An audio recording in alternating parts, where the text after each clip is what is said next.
dimanapun kalian berada. Kali ini kita akan mempelajari tentang alur pelayanan ekspor CPO atau crude palm oil dalam bentuk curah. PT Risma Cantik adalah sebuah perusahaan yang akan melakukan eksportasi CPO ke negara Malaysia.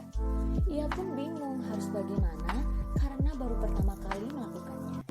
Akhirnya, ia pun berpikir dengan keras, apa yang harus dilakukannya?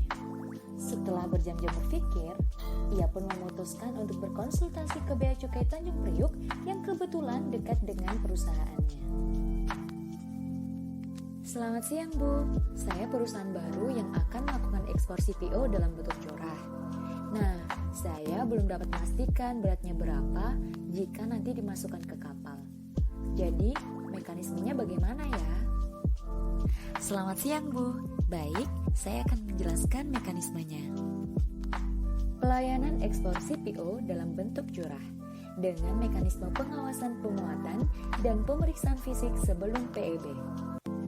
Dalam hal belum diketahui berat pasti CPO dalam bentuk curah yang akan diekspor, maka eksportir dapat mengajukan permohonan pengawasan pemuatan barang curah untuk dimasukkan ke kawasan pabean dan permohonan pemeriksaan fisik pendahuluan melalui aplikasi.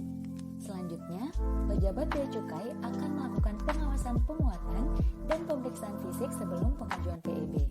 Pemeriksaan fisik dilakukan oleh pejabat pemeriksa barang untuk mengetahui jumlah dan jenis serta spesifikasi barang yang diperiksa.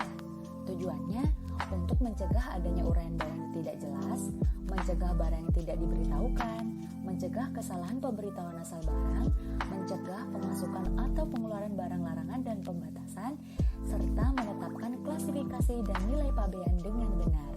Nah, dalam hal ini, pejabat Bea Cukai akan mengambil contoh barang, kemudian diajukan ke lab DJBC untuk dilakukan pengujian jenis barang dan data hasil pengujian melalui JISA BPIB. Pejabat Bea Cukai akan menyampaikan hasil pemeriksaan kepada eksportir untuk digunakan sebagai dasar pengajuan PEB. Selanjutnya, eksportir mengajukan pemberitahuan ekspor barang dan dokumen pelengkap pabean seperti BL, invoice, packing list, dan lain sebagainya paling cepat 7 hari sebelum tanggal perkiraan ekspor dan paling lambat sebelum keberangkatan sarana pengangkut. Sesuai dengan Peraturan Menteri Keuangan Nomor 164 Tahun 2018 tentang penetapan barang ekspor yang dikenakan bea keluar, CPO termasuk barang yang dikenakan bea keluar, sehingga harus diberitahukan dalam pemberitahuan ekspor barang. Selanjutnya, HS Code yang dicantumkan dalam PEB yaitu 1511-1000 untuk CPO. Kemudian, untuk menentukan tarif bea keluar CPO, maka kita harus mengetahui harga referensi. Untuk kolom 1, harga referensi 0 sampai dengan 750 USD, kolom 2 di atas 750 USD sampai dengan 800 USD, dan seterusnya.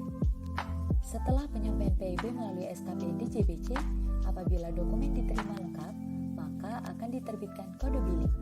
Kode billing bea keluar kepada sistem MPNG2, kode billing pungutan sawit untuk BPD PKS yang nantinya akan diteruskan ke bank. Selanjutnya, kode billing bea keluar dan pungutan sawit untuk eksportir.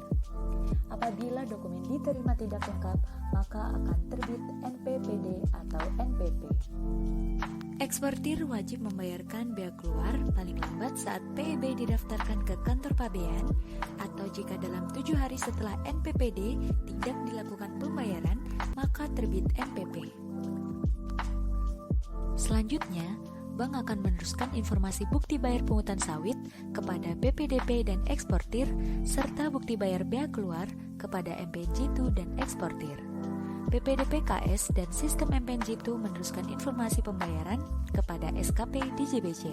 Selanjutnya, SKP akan menerbitkan nomor pendaftaran PEB dalam hal penelitian data PEB telah lengkap atau sesuai serta dana pungutan telah terrekonsiliasi. Setelah PEB mendapatkan nomor pendaftaran, maka SKP akan menerbitkan nota persetujuan ekspor.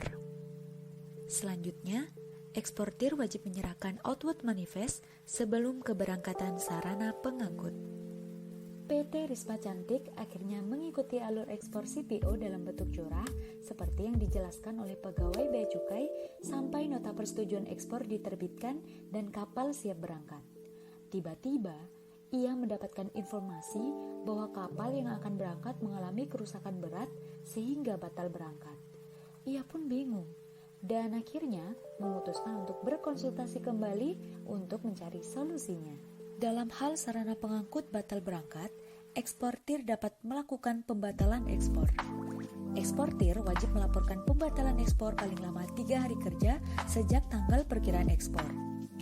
Eksportir yang tidak melaporkan pembatalan ekspor akan dikenakan sanksi administrasi berupa denda sebesar 5 juta rupiah sesuai ketentuan pasal 11A ayat 6 Undang-Undang Nomor 17 Tahun 2006 tentang Kepabeanan. Dan untuk barang ekspor yang akan dikeluarkan dari kawasan pabean, maka wajib menggunakan dokumen SPPBE atau Surat Persetujuan Pengeluaran Barang Ekspor. Sekian penjelasan alur pelayanan ekspor CPO dalam bentuk curah. Mudah bukan? Dan sampai jumpa di lain